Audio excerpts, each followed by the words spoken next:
अस्सलाम वालेकुम।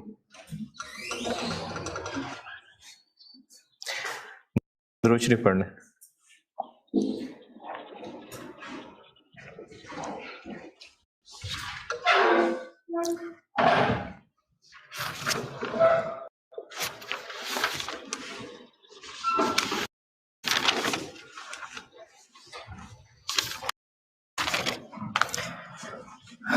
एक सवाल मैंने कल कहा था, क्वेश्चन नंबर 13, कि अगर कर लेंगे तो अच्छी बात, तो फिर अगर में कौन शामिल है? किया है सवाल? किया है?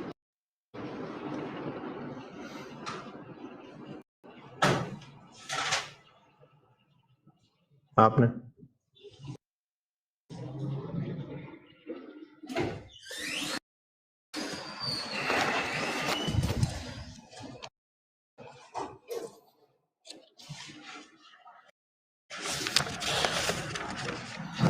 अभी करें। जिन्होंने नहीं किया करें अभी। क्वेश्चन नंबर 13 अल्फा फंड्स के नाम से करें।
क्वेश्चन 13 अगर नहीं किया तो मैंने कहा अभी करिए।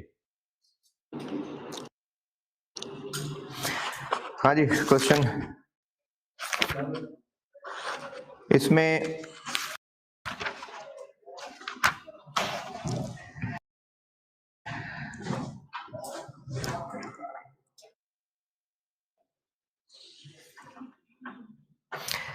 अल्फा वैल्यूज कैलकुलेट किए हैं। अल्फा वैल्यूज से उल्टा चलें, कैपम निकल आएगा और वहां से इक्विटी बीटा निकलेगा। अच्छा, एक्सपेक्टेड रिटर्न कहां से निकलेगा?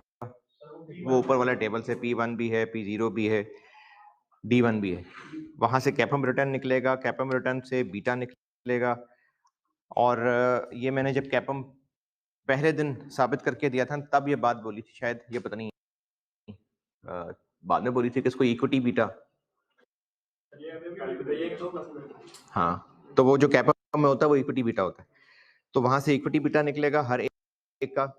फिर हर एक की गियरिंग पता है, टैक्स रेट पता है, तो वहां से फिर एसेट बीटा निकल आएगा। और पूरे पोर्टफोलियो का एसेट बीटा कैसे निकलेगा? सबका वेटेड एवरेज कर लेंगे।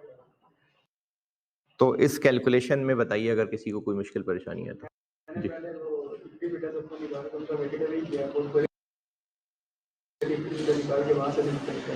लेकिन वो तो गलत आएगा। क्यों गलत आया? वो मेरे दिमाग में भी यही है, क्योंकि मैंने जब एस्टिमेट था हमने किया है, इसमें हमने सिर्फ किया वेटेड इक्विटी वाला किया। उसमें जब मैं वेट एवरेज ले रहा था, मैंने पूरे पोर्टफोलियो में डेट की परसेंटेज निकालनी थी, एसेट की 40-60। आपने अगर सब के इक्विटी बीटास का वेटेड एवरेज किया तो पोर्टफोलियो का इक्विटी बीटा आ गया, ठीक है, लेकिन पोर्टफोलियो का एसेट बीटा निकालने के लिए गियरिंग कौन सी ली? वो मैंने सबको वो भी ऐड किया, इक्विटी ऐड किया, वो पोर्शन सारा मांगा था 1000 का, डेट को ऐड किया। वो डेट कहाँ है? डेट 40% डेट दिया हुआ है, 60 होगी ना वहाँ से। अच्छा,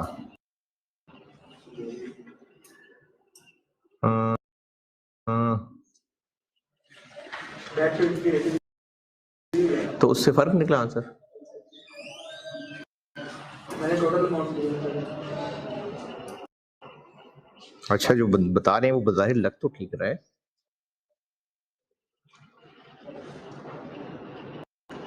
तो सर इसमें हमने एसेट बीटा में भी इस तरह किया है, एंड पे इक्विटी वाली कुछ अमाउंट दी है, डेट को कंसीडर नहीं किया, डेट से। अच्छा, कल मैंने कुछ लाइनें पढ़ने को कही थी,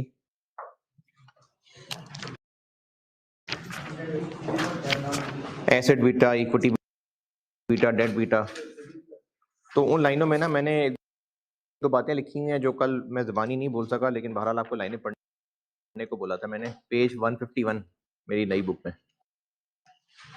एसेट बीटा, एक बात तो इसमें ये जो आपके सवालों में भी याद रखनी है कि एसेट बीटा बिजनेस नेचर को रिफ्लेक्ट कर रहा है, और एक ही इंडस्ट्री की जितनी भी कंपनीज हैं उन सबका नेचर ऑफ बिजनेस एक ही होगा।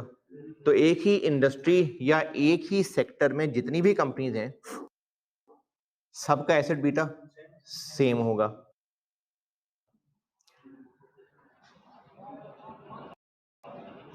फिर उसके बाद अगली बात इसी में लिखी हुई है कि अगर एक, वैसे तो वो बात मैंने कंपनी के लिए लिखी हुई है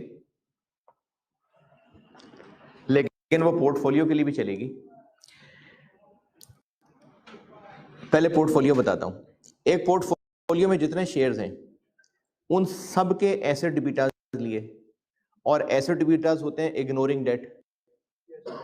तो वेटेज निकालने के लिए वैल्यूज भी सिर्फ इक्विटी, क्योंकि जब वो बीटास हैं ही इग्नोरिंग डेट तो फिर हम लोग उनका वेटेड एवरेज करते हुए भी इक्विटी की वैल्यूज में वेट लिया है, जो अभी क्वेश्चन 14 में भी किया। अगर हम वो 13 बीटा जीरो ना लेते, वो भी हमें में डाटा दिया होता। हाँ, वो आया होता, फिर भी हम जब एसिड बीटा ले लिए, एसिड बीटास, तो एसिड बीटास तो हैं ही इग्नोरिंग डेट ना, तो इसलिए फिर इक्विटीज की वैल्यूज का वेट लेना, इसीलिए क्वेश्चन में इक्विटी की वैल्यूज का वेट लिया हुआ। शेयर्स नंबर नहीं, वैल्यू का।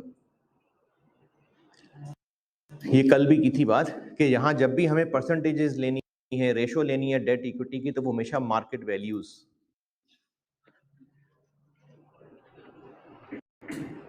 अच्छा जी, और इसमें एक बात लिखी हुई है, एक कंपनी पॉइंट ऑफ व्यू से, जो भी फिलहाल तो नहीं लेकिन अगले सवालों में जरूरत पड़ जाएगी, कि अगर एक कंपनी 2-3 तरह के डिफरेंट काम कर रही है तो उस कंपनी का एसेट बीटा कैसे निकलेगा? 2-3 डिफरेंट तरह के काम है, उस कंपनी की एक टेक्सटाइल मिल भी है, उसी लीगल स्ट्रक्चर के साथ एक फार्मास्यूटिकल बिजनेस भी है, एक फर्नीचर की चेन भी है, सेम उसी लीगल स्ट्रक्चर के साथ।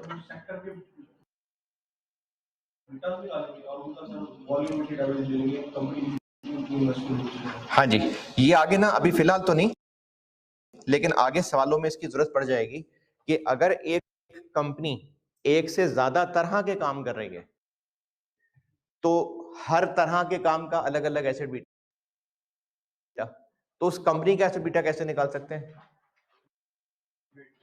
उन सारे कामों के एसेट बीटास का वेटेड एवरेज। ये मैंने 151 पे जो कल 2 लाइनें पढ़ने को कहा था, ये वहां मैंने लिखी हुई है बात। ये आगे जब सवालों में काम आएगी बात तो फिर दोबारा कर दूंगा। अच्छा, कल वाले टॉपिक से अब आगे बढ़ते हैं। मैंने कल आपको एसेट बीटास, इक्विटी बीटास खेलना सिखाया था, अब उनको मैं इन्वेस्टमेंट डिसीजन से जोड़ने लगा हूं।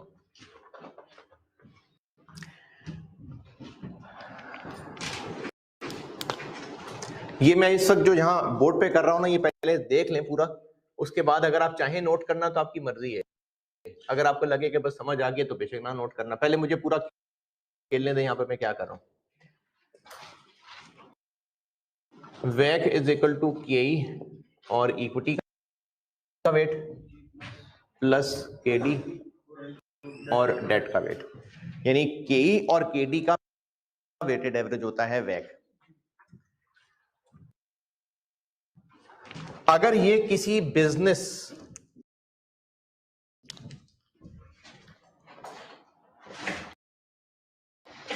जो अभी इस वक्त बिजनेस काम कर रहा है, मिसाल के तौर पे बिजनेस इस वक्त ऑटोमोबाइल सेक्टर में है, गाड़ियां बना के बेचता है, तो उस बिजनेस का अभी इस वक्त जो केई है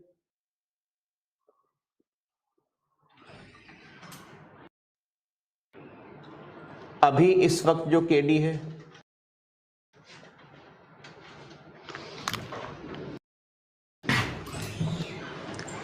और अभी इस वक्त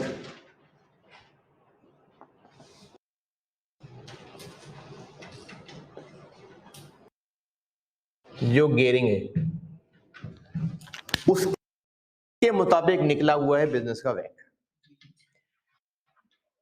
केई कैसे निकला होगा, कल से कही थी ये बात। केई है कैपम से, कल यही तो रिलेट की थी बात यार। केई निकला होगा कैपम से और R F plus beta R M minus R F. इस कंपनी के शेयर होल्डर्स का required rate of return KE है, और उन शेयर होल्डर्स को जो टेंशन होगी वो सिर्फ कंपनी के बिजनेस नेचर की होगी या बिजनेस के अंदर जो कैपिटल स्ट्रक्चर है उसकी भी होगी, है दोनों की होगी। इसलिए ये जो केई निकला होता है कैपम से, उसमें जो बीटा इस्तेमाल हुआ होता है वो इक्विटी बीटा इस्तेमाल हुआ होता है। तो अगर अभी इस वक्त हमने बिजनेस का एग्जिस्टिंग केई निकाला हुआ है कैपम से, तो उसमें इस्तेमाल होने वाला बीटा रिफ्लेक्ट कर रहा है क्या, एग्जिस्टिंग बिजनेस रिस्क और एग्जिस्टिंग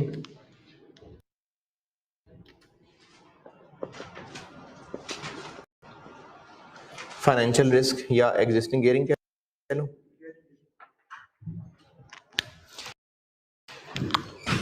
यहां से मैं चीजें अब फिर चेंज करूंगा, ये वाली बात दोबारा सुने,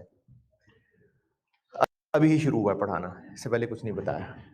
बिजनेस का कॉस्ट ऑफ कैपिटल यानी weighted average cost of capital निकालने के लिए कुछ कहना है आपने, मुझे कहना है कुछ। बिजनेस का कॉस्ट ऑफ कैपिटल निकला होता है केई और केडी का वेटेड एवरेज, जो बिजनेस की अभी इस वक्त गियरिंग है, अभी इस वक्त केडी है, अभी इस वक्त केई है।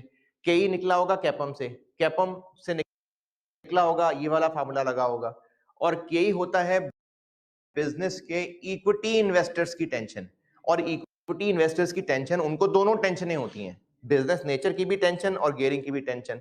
यानी कैपम के अंदर जो बीटा इस्तेमाल हुआ होता है वो इक्विटी बीटा इस्तेमाल हुआ होता है।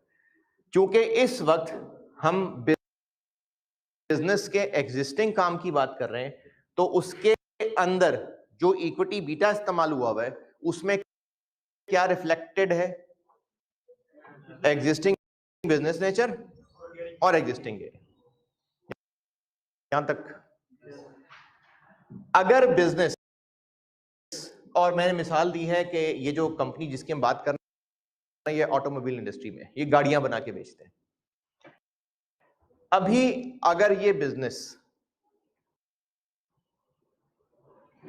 मैं फिर से रिलेट कर दूं, कल मैंने जो सारा कनेक्शन जोड़ा था ना इन्वेस्टमेंट डिसीजन से, कि हम लोग इन्वेस्टमेंट डिसीजन पे वापस जाने लगे हैं। इन्वेस्टमेंट डिसीजन में रिक्वायर्ड रेट होता था cost of capital, cost of capital होता था ये, और उसमें जो केई होता था वो कैपम से निकाला करेंगे।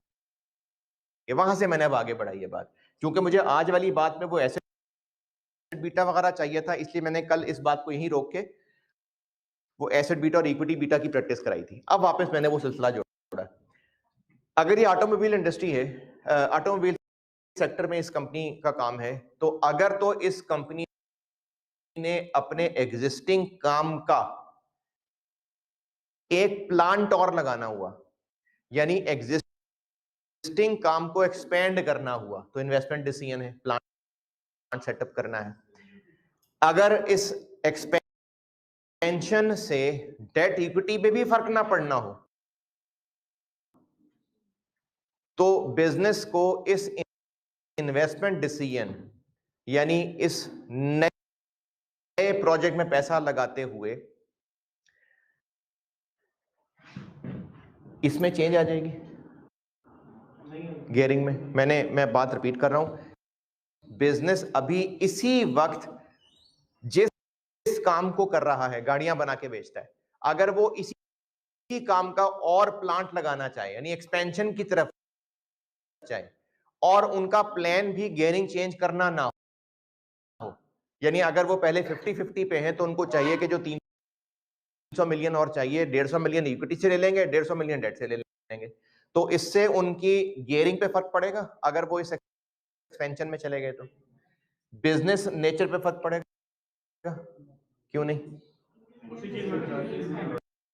क्योंकि उसी बिजनेस नेचर में और पैसा लगा रहे हैं, तो गियरिंग में भी फर्क नहीं पड़ेगा, बिजनेस नेचर में भी फर्क नहीं पड़ेगा, तो जो बिजनेस के इन्वेस्टर्स हैं उनकी टेंशन में फर्क पड़ेगा कि सेम रहेगी? सेम रहेगी। जब उनकी टेंशन सेम रहेगी, डेट वालों की टेंशन सेम रहेगी, तो उनका रिक्वायर्ड रिटर्न भी सेम रहेगा। जब बिजनेस रिस्क भी सेम रहेगा, गियरिंग भी सेम रहेगी, इक्विटी बीटा भी यही रहेगा, केई भी यही रहेगा, तो उस नए प्रोजेक्ट के लिए डिस्काउंट रेट क्या यूज कर लेना मुनासिब है? यही एग्जिस्टिंग बैक है। क्यों? क्योंकि इस नए प्रोजेक्ट में जाने से ना गियरिंग बदलने लगी है, ना बिजनेस नेचर चेंज होने लगा है, तो डेट इन्वेस्टर्स और इक्विटी इन्वेस्टर्स की टेंशन में चेंज नहीं आने लगी। जब चेंज नहीं आने लगी तो उनका रिक्वायर्ड रिटर्न भी वही रहेगा, रिक्वायर्ड रिटर्न वही रहेगा, तो फिर एग्जिस्टिंग वैक ही यूज किया जा सकता है एज अ डिस्काउंट रेट उस नए प्रोजेक्ट से।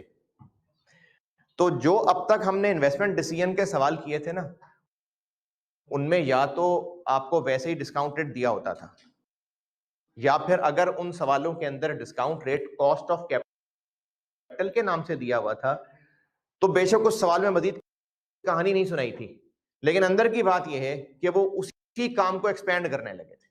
तो अगर इन्वेस्टमेंट डिसीजन हो एग्जिस्टिंग काम को एक्सपेंड करना विदाउट चेंजिंग गियरिंग, तो डिस्काउंट रेट यूज हो जाना चाहिए उस बिजनेस का एग्जिस्टिंग वैक। क्यों? क्योंकि जो पैसे लगाने वाले लोग हैं उनकी टेंशन में चेंज ही नहीं आ रही। क्यों चेंज नहीं आ रही?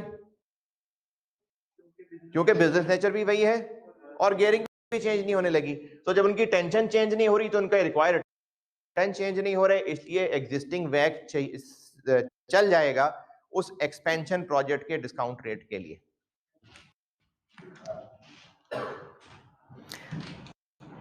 ये चीज आपसे पूछी भी जा सकती है, कोई थोड़े बहुत वेरिएशन के साथ कोई 2-3 पॉइंट ही होते हैं जो हर किताब में लिखे होते हैं।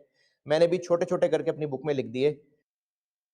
ये मैं इस तक पेज 50 के एंड पे, पेज 50 के एंड पे 150 सॉरी 150 50 नहीं 150 नई बुक में, पुरानी में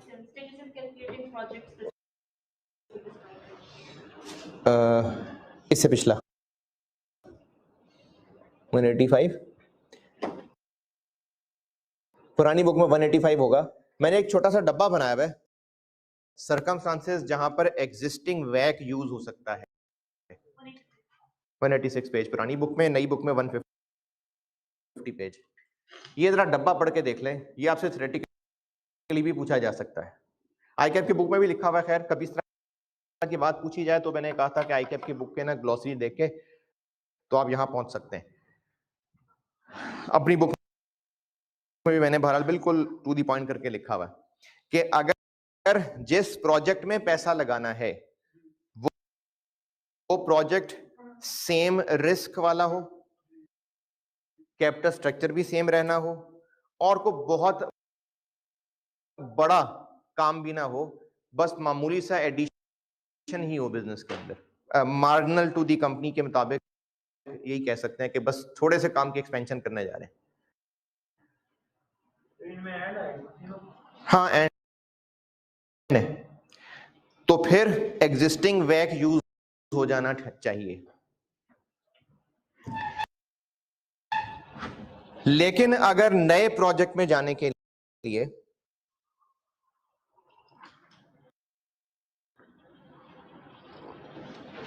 अगर नए प्रोजेक्ट को हम अप्रेज करने लगे हैं जी, मॉडल का ये मतलब भी आप ले सकते हैं कि उसी कंपनी में एक्सपेंशन है, सेम काम, या मामूली भी कह सकते हैं। 1800 सीसी की कार टोयोटा कर रही है, हाँ।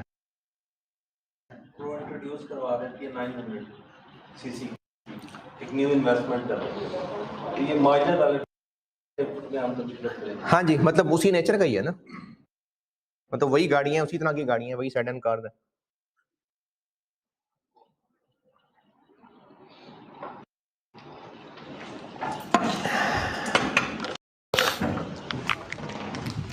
लेकिन अगर जो प्रोजेक्ट अप्रेस करने लगे हैं, अच्छा मैं इस चैप्टर में इन्वेस्टमेंट डिसीजन पे चला गया हूं, ठीक है, इन्वेस्टमेंट डिसीजन पे आ गया हूं मैं।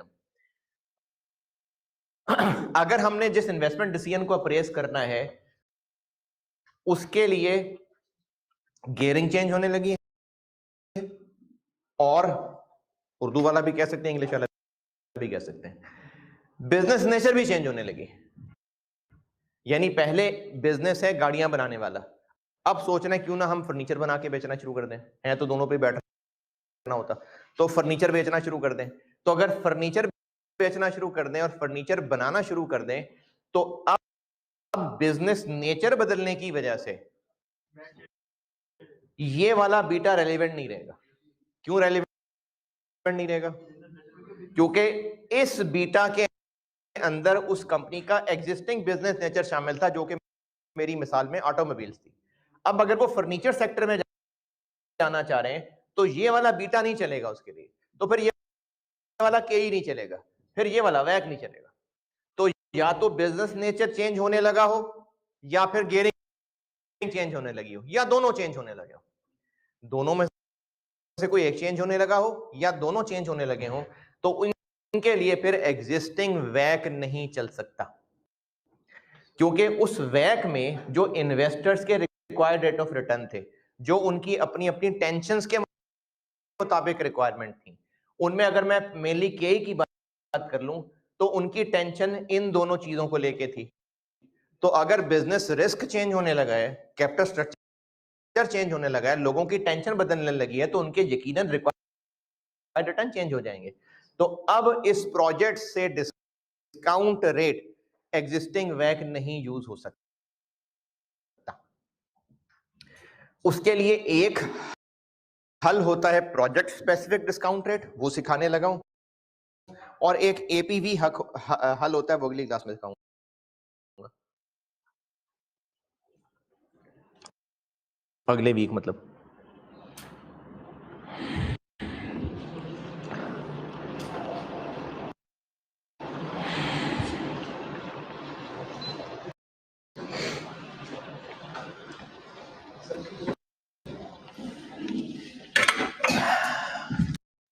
हाँ जी,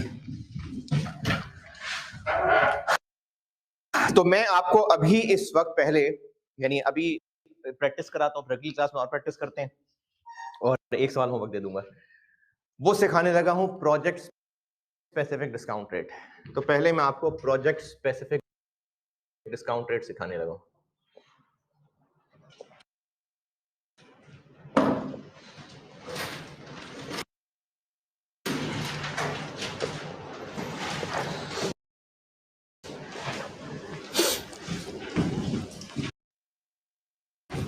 ये कैसे पता चलेगा कि प्रोजेक्ट स्पेसिफिक डिस्काउंट रेट लगाना है?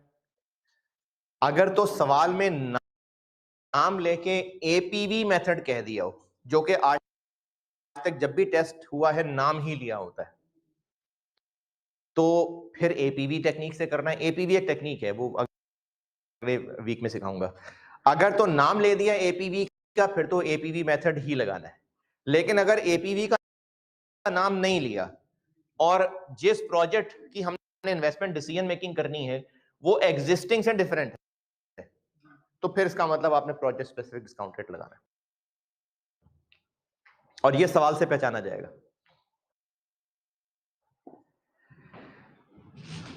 अब वो कैसे लगाना है वो मैं आपको यहीं पर एक ऑपरेशन करके देता हूं, इसलिए मैं पहले इसको पूरा बना लूं, फिर आप देख लीजिएगा नोट करना हुआ तो।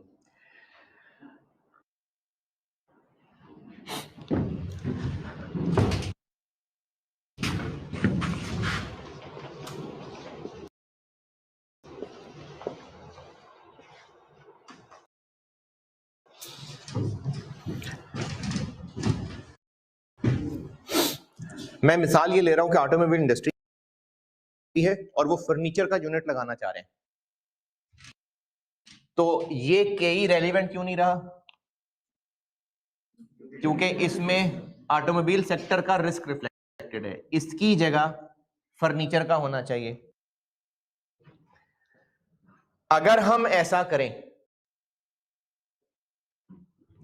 कि इस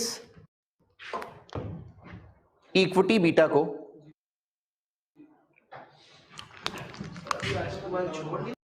नीचे की तरफ जा रहे हैं,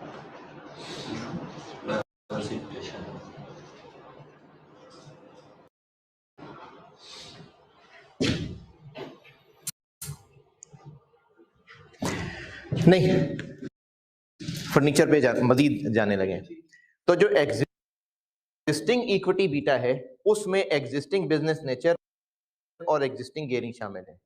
अगर हम लोग एक ऐसा इक्विटी बीटा बनाएं जिसमें ऑटोमोबाइल के बिजनेस नेचर की बजाय फर्नीचर का बिजनेस रिस्क रिफ्लेक्टेड हो,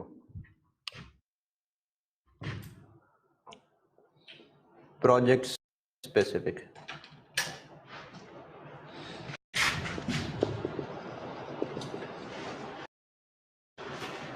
और गेयरिंग भी वो रिफ्लेक्टेड हो जो प्रोजेक्ट स्पेसिफिक है। अच्छा, ये कैसे बनेगा इक्विटी बीटा? अगर हमें फर्नीचर इंडस्ट्री का एसेट बीटा मिल जाए और उसको प्रोजेक्ट स्पेसिफिक गेयरिंग से इक्विटी बीटा वाले फार्मूले में डालें, तो उस प्रोजेक्ट का स्पेसिफिक इक्विटी बीटा आ जाएगा। अगर हम लोग एसेट बीटा लें फर्नीचर सेक्टर वाला और उसमें गेयरिंग वो ले लें जिस गेयरिंग के साथ हम प्रोजेक्ट में जाने लगे, तो वो जो कल फार्मूला किया था उसमें फर्नीचर वाला एसेट बीटा यूज करें और इक्विटी बीटा निकाल लें, बिल्कुल सबसे कल आखिरी काम जो किया है। तो वो जो इक्विटी बीटा होगा उसमें क्या रिफ्लेक्टेड होगा? प्रोजेक्ट स्पेसिफिक गेयरिंग और प्रोजेक्ट स्पेसिफिक रिस्क। अब हमारे वो काम का इक्विटी बीटा होगा क्योंकि वो हमारा प्रोजेक्ट स्पेसिफिक इक्विटी बीटा होगा, उसको यहां रखेंगे तो जो केई आएगा वो प्रोजेक्ट स्पेसिफिक आएगा।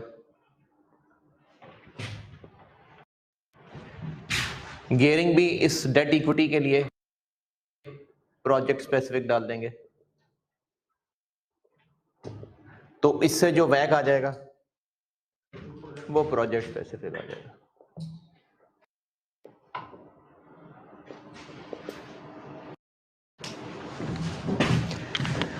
इसको हम यूज कर लेंगे डिस्काउंट रेट के तौर पे। ये सारे स्टेप्स दोबारा बताता हूं, अगर हमें फर्नीचर सेक्टर का एसेट बीटा मिल जाए तो हम उस एसेट बीटा और प्रोजेक्ट स्पेसिफिक गियरिंग को यूज करके इक्विटी बीटा बनाएंगे, जो हमारे अब उस प्रोजेक्ट से रिलेटेड होगा, उसको कैपम में रखेंगे। अब जो केई निकलेगा वो हमारा प्रोजेक्ट स्पेसिफिक होगा, उससे वैक निकालेंगे, अब जो वैक निकलेगा वो हमारा प्रोजेक्ट स्पेसिफिक होगा। और ये फर्नीचर का एसेट बीटा, अगर हो सकता है सवाल में आपको एसेट बीटा ना दिया हो, तो हो सकता है आपको फर्नीचर सेक्टर का इक्विटी बीटा दिया हो और फर्नीचर सेक्टर की एक एवरेज गियरिंग दी हो, तो वहां से वही वाला फार्मूला लगा के पहले उस फर्नीचर सेक्टर के इक्विटी बीटा से एसेट बीटा निकलेगा, फिर उस एसेट बीटा और प्रोजेक्ट स्पेसिफिक गियरिंग को दोबारा उसी फार्मूले में डालेंगे और इक्विटी बीटा निकलेगा। यानी 2 दफा वो इक्विटी बीटा वाला फार्मूला लगेगा, फिर उससे कैपम से गेन निकलेगा, फिर उससे वैक निकलेगा। ये होगा प्रोजेक्ट स्पेसिफिक डिस्काउंट रेट।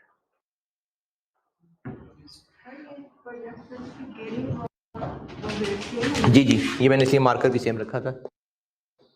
यही हमने जो इस इक्विटी बीटा निकालने के लिए गियरिंग यूज की है, वो यही वाली है जो इधर हमने प्रोजेक्ट स्पेसिफिक डिस्काउंट रेट में यूज करनी। और अगर नए प्रोजेक्ट में जाते हुए गियरिंग चेंज नहीं होनी तो बस ठीक है, ये चेंज नहीं हो रही होगी। है केडी भी प्रोजेक्ट स्पेसिफिक है, वो सारे एग्जिस्टिंग काट दिए थे, रह गया था प्रोजेक्ट स्पेसिफिक, और कोई एग्जिस्टिंग रह गया हो।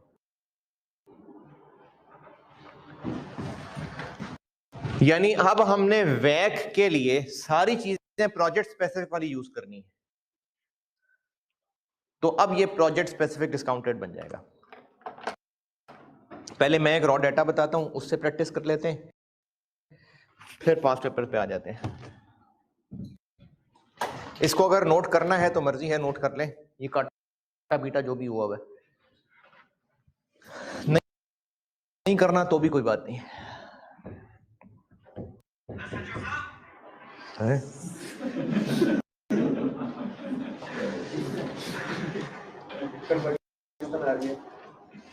ये रिंगटोन तो नहीं थी यार।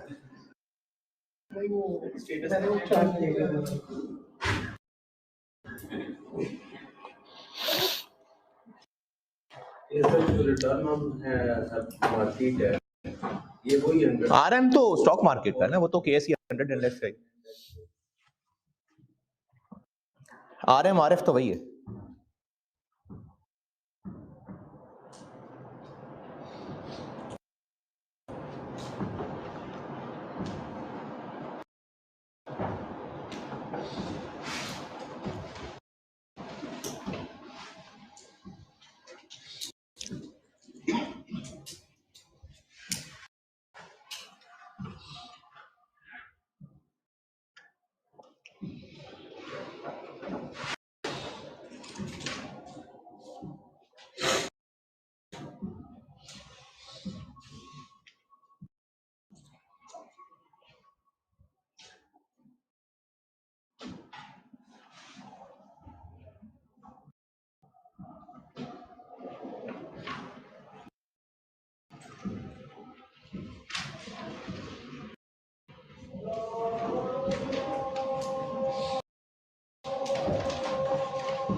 ये वेट ऑफ इक्विटी भी रिवाइज हो गई। जब मैंने दोनों ही लाल दायरे उधर बनाया ना,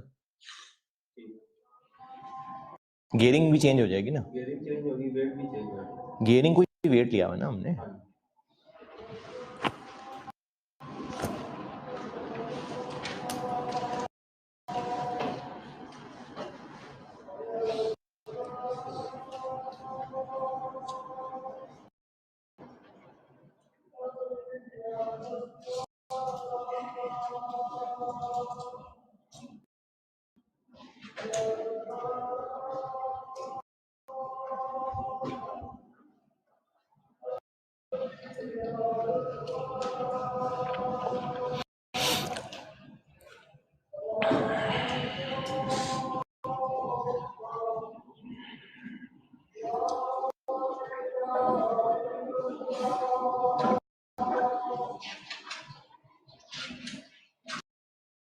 सवाल लिखें।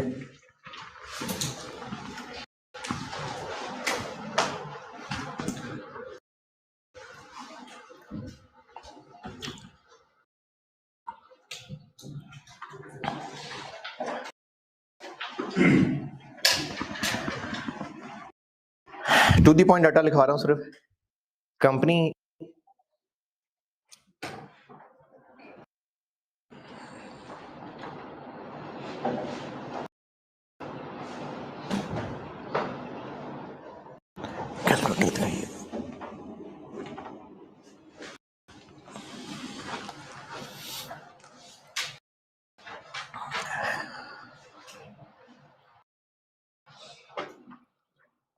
कंपनी का पहले एग्जिस्टिंग डाटा बता रहा हूं।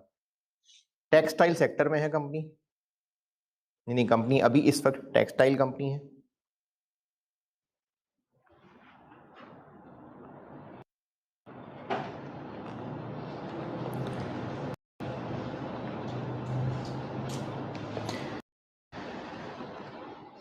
अभी इस वक्त इसका केई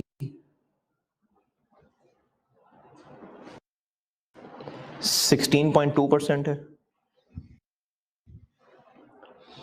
16.2% केई है इसका। केडी इसका 10% है।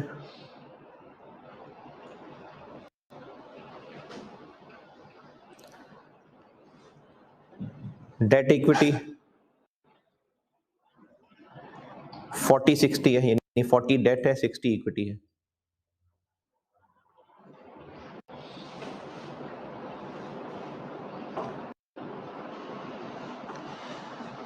और कंपनी जाना चाह रही है फार्मास्यूटिकल सेक्टर में, एक प्रोजेक्ट लगाना चाह रही है, मतलब टेक्सटाइल नहीं छोड़ रही, एक फैक्ट्री लगाना चाह रही है मेडिसिन की।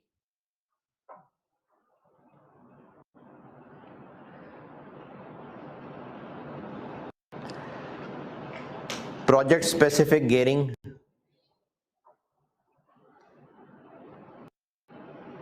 50-50 होगी, 50 इक्विटी 50 डेट। ज्यादा पैसा डेट ले लेंगे। हाँ जी, अब जो पैसा लेंगे मजीद ज्यादा सारा डेट से वैसा ले लेंगे। हम कौन है? स्टूडेंट नहीं, ये जो मैंने रिवाइज बताई 50-50, तो इसका मतलब है हम जब और ज्यादा लोन लेंगे तो उसके बाद अब डेट इक्विटी 50-50 हो जानी है। प्रोजेक्ट स्पेसिफिक गियरिंग है 50-50। प्रोजेक्ट स्पेसिफिक केडी है। जी जी, अच्छा पहले ना इसको पूरा कर लें, फिर अगर उसके बाद पूछ लीजिएगा। ये सवाल कर लें पहले। प्रोजेक्ट स्पेसिफिक केडी 11% है, और ये आफ्टर टैक्स ही है। ये आफ्टर टैक्स बता रहा हूं, यानी आफ्टर टैक्स किया हुआ है इसको बस, ठीक है।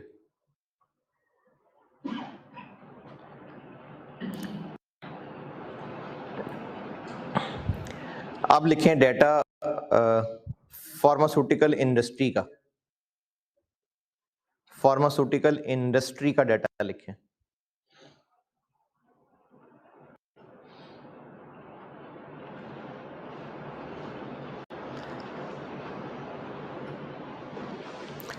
अच्छा, कंपनी के एग्जिस्टिंग डाटा में मैंने आपको उसका इक्विटी बीटा बताया। Equity beta 1.4। कंपनी का जो एग्जिस्टिंग डाटा बताया था उसमें उसका इक्विटी बीटा 1.4 था। चलें, अब मैं आपको बता रहा हूं फार्मास्यूटिकल इंडस्ट्री का डेटा। फार्मास्यूटिकल इंडस्ट्री का इक्विटी बीटा इक्विटी बीटा 1.1 है, 1.1, और फार्मास्यूटिकल इंडस्ट्री की एवरेज डेट इक्विटी है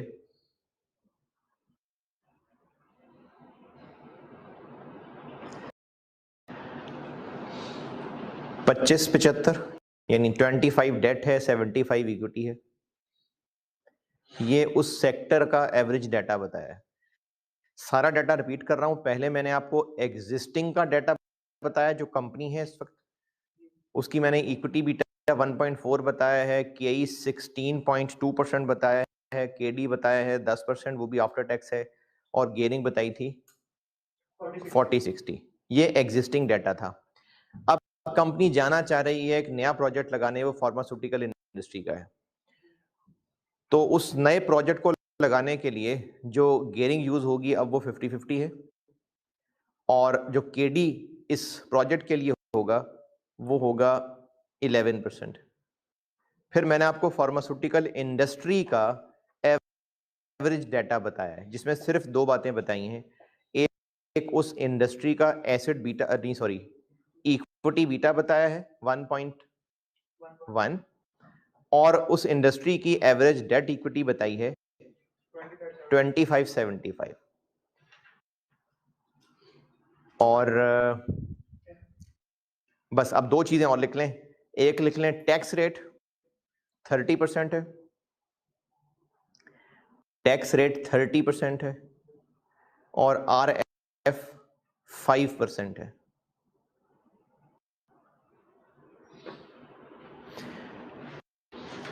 आपसे रिक्वायर्ड है, मैंने केडी ऑलरेडी आफ्टर टैक्स ही दिया हुआ है, आपसे रिक्वायर्ड है दो चीजें, एग्जिस्टिंग वैक निकाल दें कंपनी का, और प्रोजेक्ट स्पेसिफिक डिस्काउंट रेट निकाल दें। एग्जिस्टिंग वैक निकाल दें और प्रोजेक्ट स्पेसिफिक डिस्काउंट रेट निकाल दें। करें, फिर मैं पास पेपर का सवाल बोर्ड पे करता हूं।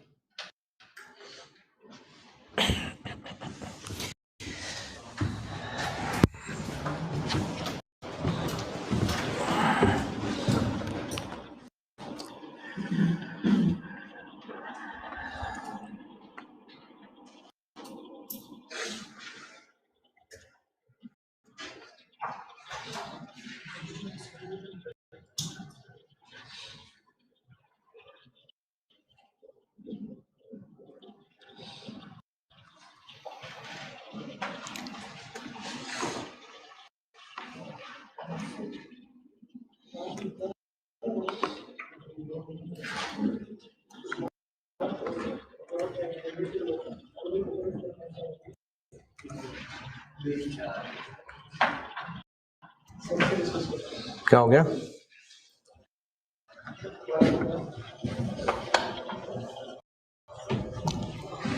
वीडियो में जवाब दे रहे थे।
जी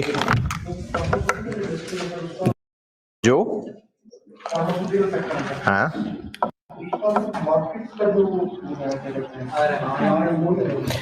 ये तो आप ढूंढे, मैंने डाटा तो होशो आवाज में बताया, होगा कहीं छुपा हुआ।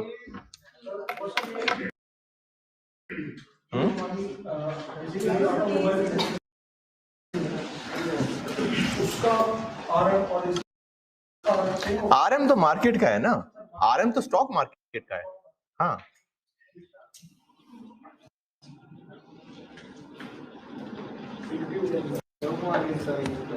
है, ढूंढे हैं कहीं।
एग्जिस्टिंग वैग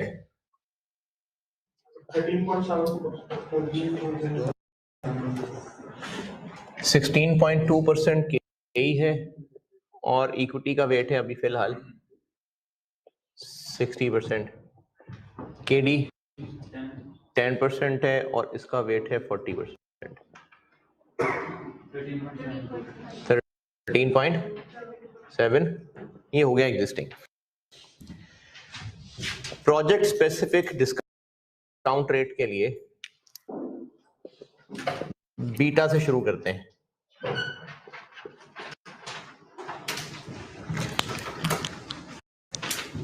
फार्मास्यूटिकल सेक्टर का एसिड बीटा, ये फार्मा सेक्टर का एसिड बीटा निकालते हैं। उनका इक्विटी बीटा कितना? 1.1। इक्विटी वहां की 75 plus 25 into net of tax 0.892। इससे हम लोग प्रोजेक्ट स्पेसिफिक इक्विटी बीटा बना लेते हैं।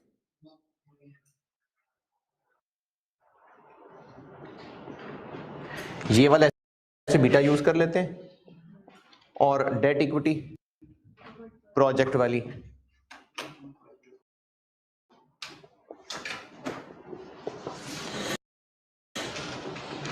ये फार्मूला उलट गया ना।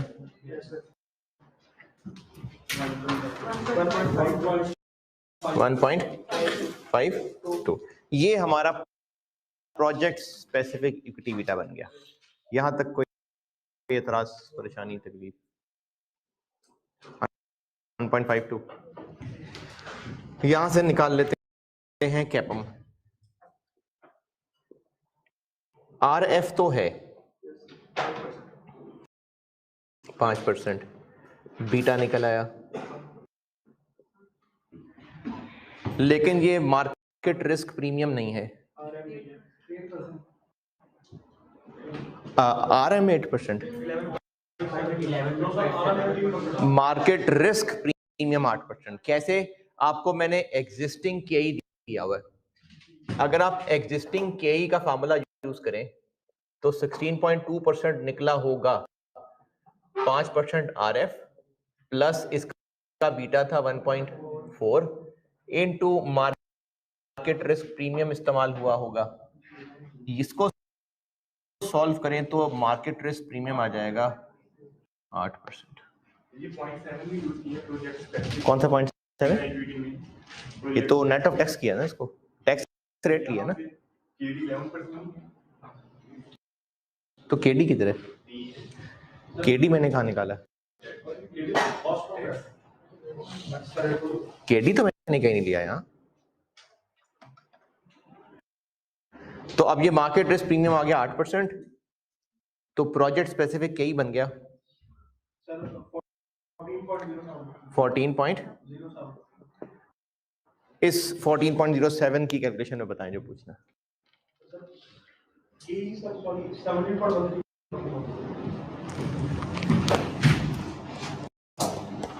17.13 जी जनाब, 17.13 पे एतराज।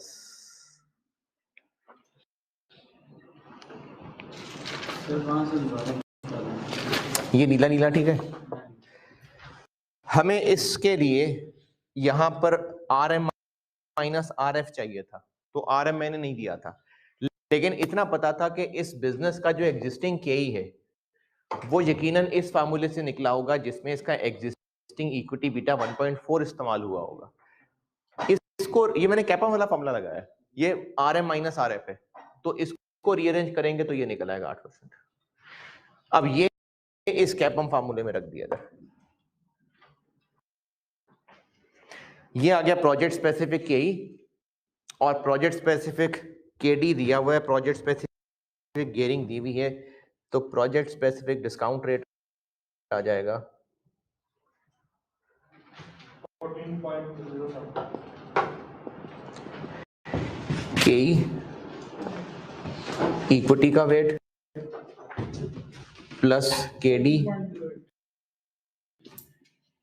डेट का वेट जी 14.08। ये प्रोजेक्ट स्पेसिफिक डिस्काउंट रेट निकालने का तरीका। इसमें कोई भी जरा सी भी कंफ्यूजन किसी कैलकुलेशन का।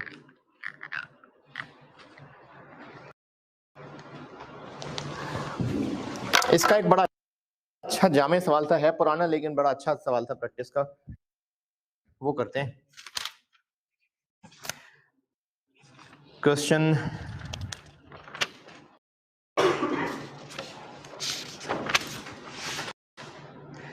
14 पे आए।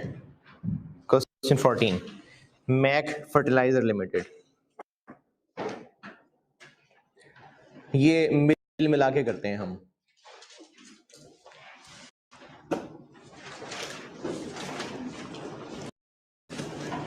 मैक फर्टिलाइजर लिमिटेड, अच्छा सवाल है ये, इस टॉपिक का बड़ा अच्छा सवाल था।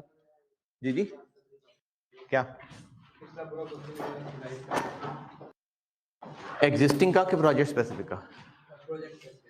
प्रोजेक्ट स्पेसिफिक के लिए हमें केई वो चाहिए जिसमें प्रोजेक्ट स्पेसिफिक बीटा मौजूद हो। प्रोजेक्ट स्पेसिफिक बीटा वो होगा जिसके अंदर एसिड बीटा वो इस्तेमाल होगा जो उस प्रोजेक्ट वाली इंडस्ट्री का है, और गेयरिंग वो इस्तेमाल होगी जो हमने प्रोजेक्ट में यूज करनी है। तो वो 50-50 गेयरिंग दी हुई थी। फार्मास्यूटिकल इंडस्ट्री का एसिड बीटा नहीं पता था, फार्मास्यूटिकल इंडस्ट्री का इक्विटी बीटा पता था, और फार्मास्यूटिकल इंडस्ट्री की गेयरिंग पता थी। आपने इस ये वही बीटा एसिड वाला रिलेशन है जो कल बात कर रहा था। इस रिलेशन में जिसका इक्विटी बीटा यूज करना है या जिसका इक्विटी बीटा निकालना है, गेयरिंग उसकी यूज होगी। ये फार्मास्यूटिकल इंडस्ट्री का इक्विटी बीटा था, तो गेयरिंग भी फार्मास्यूटिकल इंडस्ट्री वाली यूज होगी। तो इसमें छुपा एसिड बीटा निकल आएगा। अब इस एसिड बीटा को हमने रंगना है अपने प्रोजेक्ट स्पेसिफिक गेयरिंग के साथ। तो जब हम इस एसिड बीटा जो कि फार्मा इंडस्ट्री का है उसमें वो गेयरिंग यूज कर देंगे तो प्रोजेक्ट स्पेसिफिक है, तो प्रोजेक्ट स्पेसिफिक इक्विटी बीटा निकल आएगा। जो रिलेशन है ना एसिड बीटा और इक्विटी बीटा का फार्मूला, उसके अंदर गेयरिंग का ही फर्क है ना। तो गेयरिंग हमने ये फार्मास्यूटिकल वाला एसिड बीटा निकालना था, इसके लिए हमें फार्मास्यूटिकल इंडस्ट्री का इक्विटी बीटा दिया हुआ था, तो उसमें गेयरिंग भी वही फार्मा इंडस्ट्री वाली यूज करेंगे, तो उसमें छुपा एसिड बीटा निकलेगा। हमने इस एसिड बीटा से ये फार्मा इंडस्ट्री के कपड़े उतार के प्रोजेक्ट स्पेसिफिक कपड़े पहनाने, तो पहले उसमें से हमें छिलके में छुपा हुआ ये एसिड बीटा चाहिए था। फिर इस एसिड बीटा को प्रोजेक्ट स्पेसिफिक गेयरिंग में रंगेंगे तो अब ये प्रोजेक्ट स्पेसिफिक इक्विटी बीटा बन जाएगा। इसको कैपम में यूज करेंगे तो प्रोजेक्ट स्पेसिफिक के ही आ जाएगा। मैक फर्टिलाइजर वाला सवाल पढ़ लें, मिल के कैलकुलेशंस करते हैं। कुछ मैं बोर्ड पे करूंगा, कुछ आप लोग करिएगा जबानी। जबानी नहीं मतलब आप लोग करिएगा। पहले पढ़ लें इसको, मैं डिस्कस करता हूं, फिर मिलके सॉल्व करना शुरू करते हैं। मैक फर्टिलाइजर लिमिटेड जून 2012 पढ़ लीजिए, पहले डिस्कस करता हूं, फिर मिला के सॉल्व करते हैं।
हाँ जी, पढ़ लिया तो मैं बात करूं। पहले तो डेटा का फर्क समझें जरा। एमएफएल अभी क्या करती है? अभी फर्टिलाइजर्स में है और पहले पैराग्राफ में लिखा हुआ है कि वो स्टील सेक्टर में जाना चाह रहे हैं। तो ये एक डिफरेंट बिजनेस नेचर वाला प्रोजेक्ट हो गया। उस प्रोजेक्ट में 3600 मिलियन लगाने हैं और जिसको रेज करने के लिए 55% पैसा टीएफसी से रेज करना है, यानी नए टीएफसी इशू करने पड़ेंगे और बाकी राइट शेयर इशू करने पड़ेंगे। ये है नए प्रोजेक्ट का प्लान कि ये पैसे कहां से आने हैं। पहला पैराग्राफ। उसके बाद एमएफएल की एग्जिस्टिंग बैलेंस शीट दी हुई है और इस बैलेंस शीट में भी नजर आ रहा है और इसके नीचे वाले पैराग्राफ में भी लिखा हुआ है कि कंपनी के इस वक्त शेयर्स ऑर्डिनरी शेयर्स हैं और टीएफसीज हैं। बैलेंस शीट में कोई और नहीं है इस वक्त, फाइनेंस टीएफसीज हैं और शेयर्स हैं। और वो जो अभी इस कंपनी के एग्जिस्टिंग शेयर्स और टीएफसीज हैं वो बैलेंस शीट के नीचे वाले पहले पैराग्राफ में लिखा हुआ है। मार्केट प्राइस दी हुई है, मार्कअप रेट दिया हुआ है और उसके बाद जो मैनेजमेंट ने इस प्रोजेक्ट के साथ सलूक करना है, ये सब आगे वो कहानी है। पेज 163 के टॉप पे एग्जिस्टिंग बैलेंस शीट और एग्जिस्टिंग कंपनी की इक्विटी और टीएफसीज का उसके नीचे वाला पैराग्राफ। सवाल का सबसे पहला पैराग्राफ क्या? सवाल का सबसे पहला पैराग्राफ क्या है? जो प्रोजेक्ट नया करना है उसके लिए जो पैसा रेज करना है वो कहां से करना है, वो लिखा हुआ है। और उसके बाद ये जो proposed investment has been evaluated, ये मैनेजमेंट की मोंगियां यहाँ की क्या क्या हुआ है। तो मैनेजमेंट ने तो एक डिस्काउंट रेट 17% यूज कर लिया, वो इररेलेवेंट है। अब इस वक्त बात क्या हो रही है? दो डायरेक्टर्स हैं, एक डायरेक्टर ए है। डायरेक्टर ए ये कहता है कि हमें इस प्रोजेक्ट के अप्रेजल के लिए एग्जिस्टिंग वैक यूज करना चाहिए और दूसरा डायरेक्टर बी वो कहता है कि नहीं, हमें स्टील इंडस्ट्री का रिस्क बीच में डाल के फिर project specific discount rate use करना चाहिए। तो रिक्वायरमेंट में एक तो आपसे कहा है कि जो दोनों ने बात की है वो कैलकुलेट कर दें। जैसे अभी इस वक्त इस डाटा में क्या कैलकुलेट करवाया मैंने? एग्जिस्टिंग वैक और प्रोजेक्ट स्पेसिफिक। तो रिक्वायरमेंट में वो कह रहा है कि पहले तो जो ए और बी ने बात की है वो कैलकुलेट कर दें और फिर जितनी को अंग्रेजी आपको आती है डिस्कस कर दें कि इन दोनों ने जो बात की है वो कैसी बात की। चलो डिस्कस तो बात की बात है, पहले दोनों की कैलकुलेशन है। तो क्या करना है सवाल में? कैलकुलेट एग्जिस्टिंग वैक और project specific discount rate. Existing वैक के लिए हमें केई चाहिए, केडी चाहिए और इक्विटी और टीएफसीज की वैल्यूज चाहिए।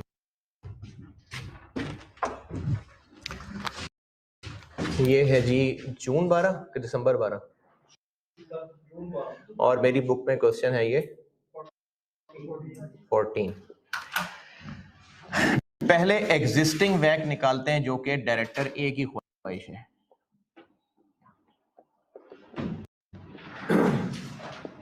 जो कि डायरेक्टर ए ने कहा है एग्जिस्टिंग वैक। कंपनी की इस वक्त इक्विटी है और टीएफसीज हैं। हमें वैक निकालने के लिए इनकी चाहिए वैल्यू और इनकी चाहिए कॉस्ट ऑफ कैपिटल की परसेंटेज। तो वैल्यू कौन सी चाहिए? Book value, market value.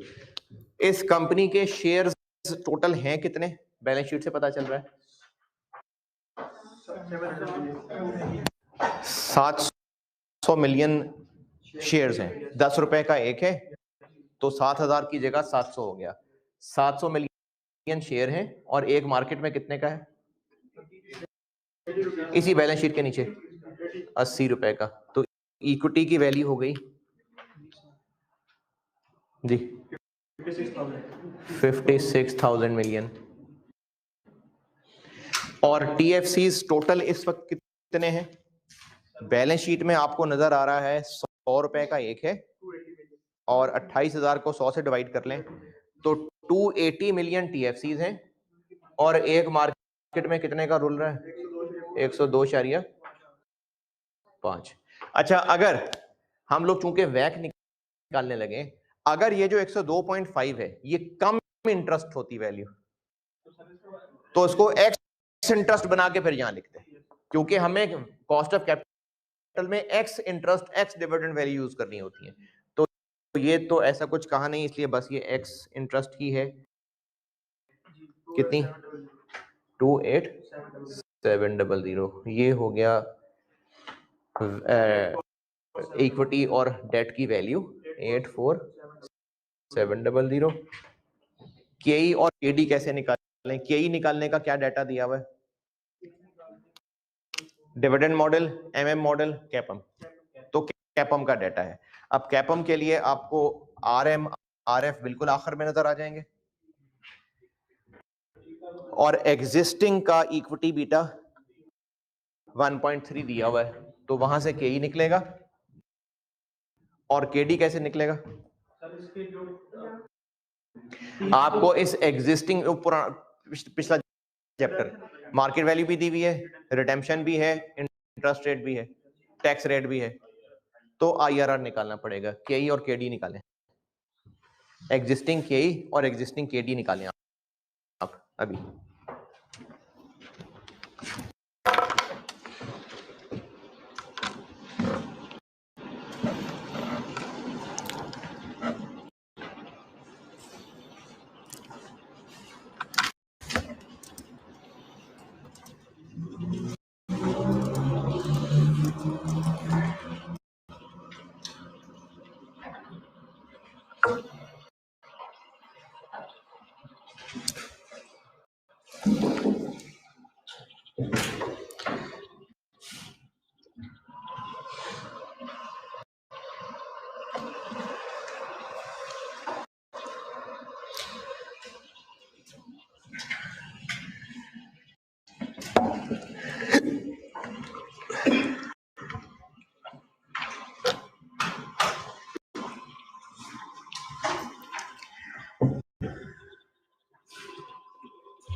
जिनको केडी निकालना भूल गया, मार्केट वैल्यू को 0 पे आउटफ्लो रखें। जो कॉन्ट्रेक्चुअल कैश फ्लोज हैं यानी इंटरेस्ट, उनको नेट ऑफ टैक्स करते जाएं और एंड पे रिडेम्पशन वैल्यू रख लें और फिर आईआरआर निकालें। और केडी का आईआरआर निकालने के लिए शायद मैंने कहा था तब कि 10 और 20% पे ना जाएं, थोड़े रेट रखें, 5 और 10 कर लें, 4 और 8 कर लें, एक 4 रख लें, एक 8 रख लें, एक 5 रख लें, एक 10 रख लें, इस तरह से कर लें हैं? और अगर कैलकुलेटर से करना है तो फिर कैलकुलेटर जाने और केडी जाने, आपका आंसर आ जाएगा सीधा सीधा हैं? साल दिए तो हैं उस वक्त जो बैलेंस शीट दी हुई है ऊपर, वो 31 दिसंबर 11 की है, यानी 2011 गुजर चुका है और ये खत्म होने हैं जाके 16 में, तो 12, 13, 14, 15, 16।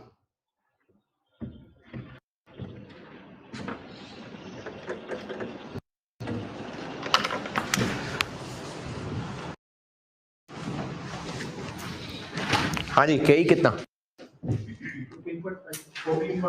14.5 5 और अगर निकाल लिया हो IRR तो 7.49।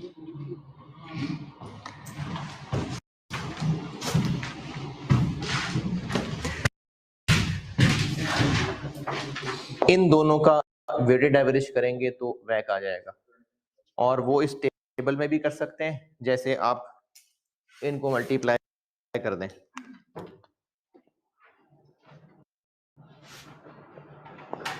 दिस इंटू दिस करें,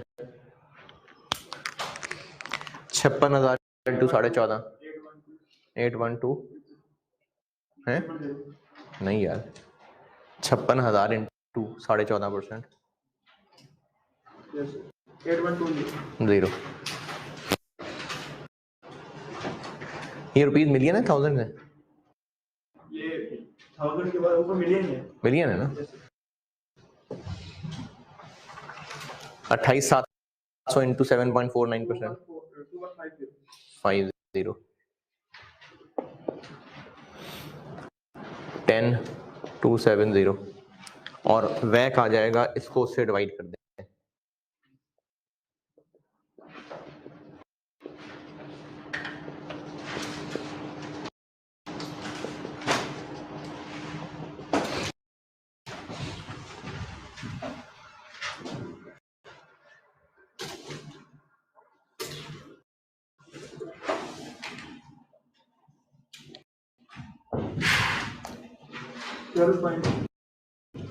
है जी 12.12। ये आ गया डायरेक्टर ए की ख्वाहिश पे निकला हुआ एग्जिस्टिंग वैक। जो जहां तक पहुंचा वहां तक का बस देख ले सॉल्यूशन, और इसमें जो पूछना है पूछें। Existing vac,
existing vac done.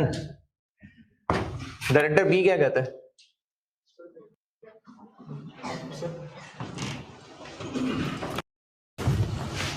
Director B कहता है कि आप ना इस स्टील इंडस्ट्री सेक्टर वाला लें,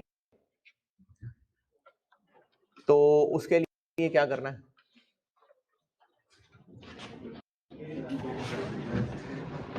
वो बीटा लेना है जिसमें प्रोजेक्ट स्पेसिफिक गियरिंग हो और स्टील इंडस्ट्री वाला एसेट बीटा हो।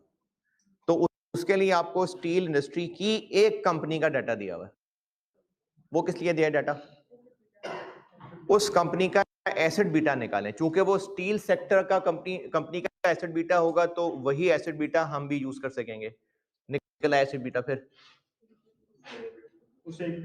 फिर उससे अब प्रोजेक्ट स्पेसिफिक इक्विटी बीटा निकालें। कौन सी गियरिंग यूज करके? वो जो प्रोजेक्ट स्पेसिफिक पहले पैराग्राफ में दी हुई है, 55%, 45%, उससे क्या ही निकलेगा? प्रोजेक्ट स्पेसिफिक केडी, वो किधर है? अच्छा चले, अभी आप यहां तक करें, आगे मैं करूंगा। फिर आपने पहले अभी प्रोजेक्ट स्पेसिफिक के ही निकाल देना है, बस आगे मैं करता हूं उसको। अब डायरेक्टर बी की ख्वाहिश पे प्रोजेक्ट स्पेसिफिक के ही निकाल दें, जैसे अभी पहले ज़बानी जो मेरा लिखा हुआ सवाल किया था। डायरेक्टर बी के कहने पे प्रोजेक्ट स्पेसिफिक के ही निकाल दें, वैक तक मैं बोर्ड पे पहुंचाता हूं। यानी स्टील इंडस्ट्री का एसेट बीटा निकलेगा, उसको प्रोजेक्ट स्पेसिफिक गियरिंग में रंगेंगे, फिर कैपम से के ई निकलेगा। यहां तक करिए, फिर वैक मैं करता हूं।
देखने सोल्यूशन देखने सोल्यूशन देख लो कर दिया तो।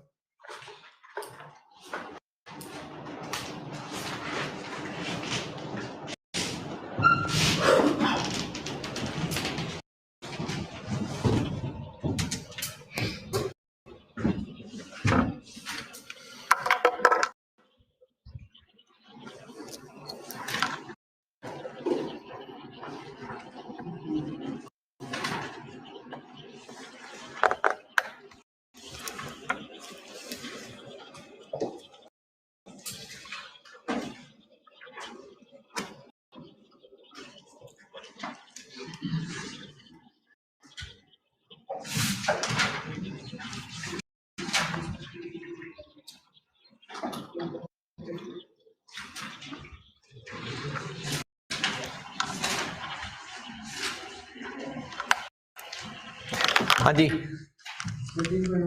देख लें, चेक कर लें।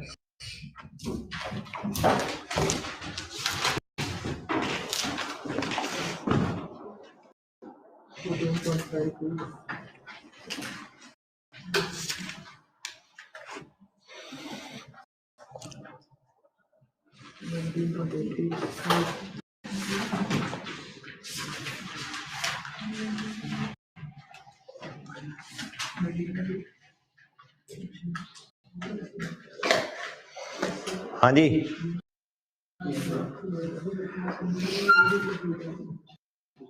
प्रोजेक्ट स्पेसिफिक KE डन, चल डन। प्रोजेक्ट स्पेसिफिक डिस्काउंटेड देखें, प्रोजेक्ट स्पेसिफिक पैक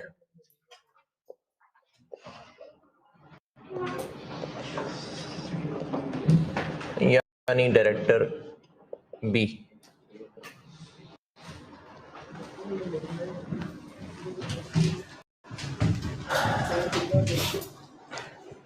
अच्छा 3600 मिलियन रुपए रेज करना है, तो इसमें से कितना डेट कितना इक्विटी होगा?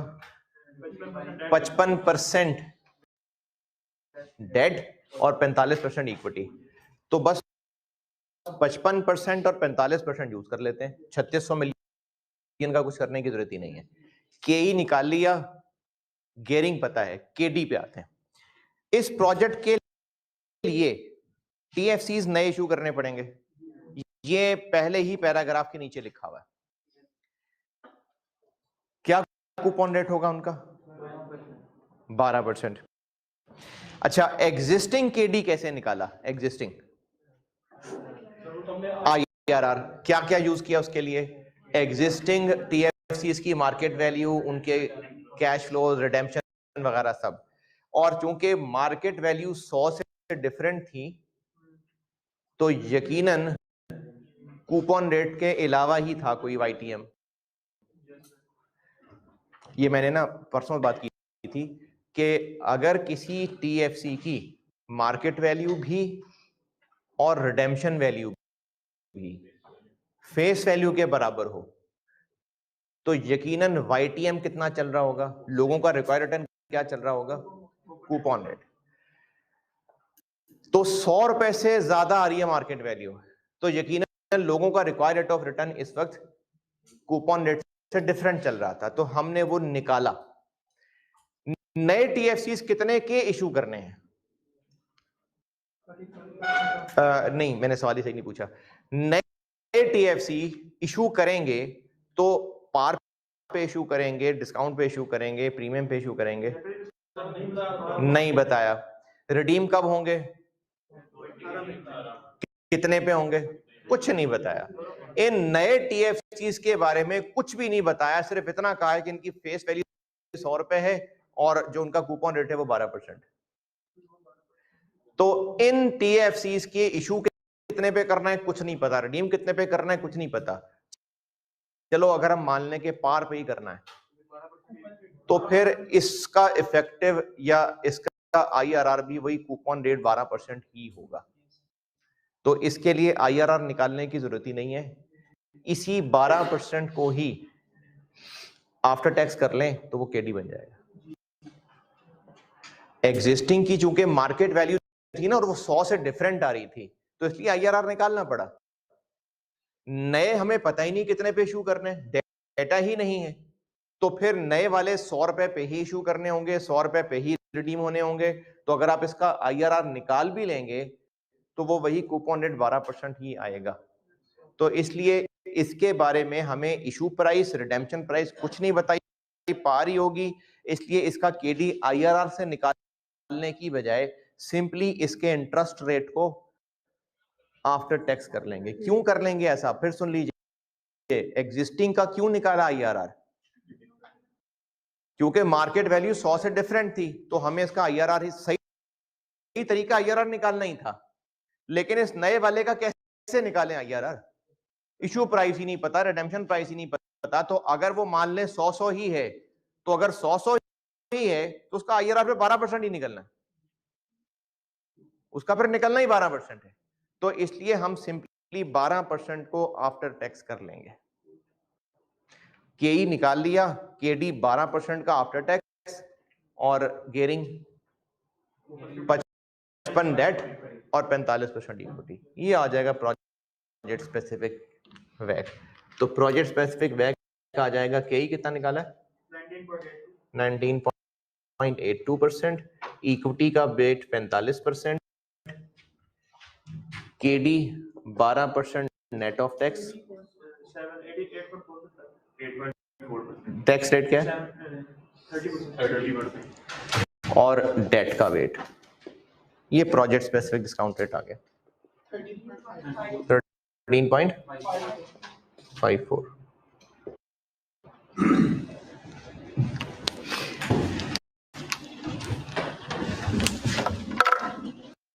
एंड डिस्कस, कौन सा डायरेक्टर बेहतर बात कर रहा है?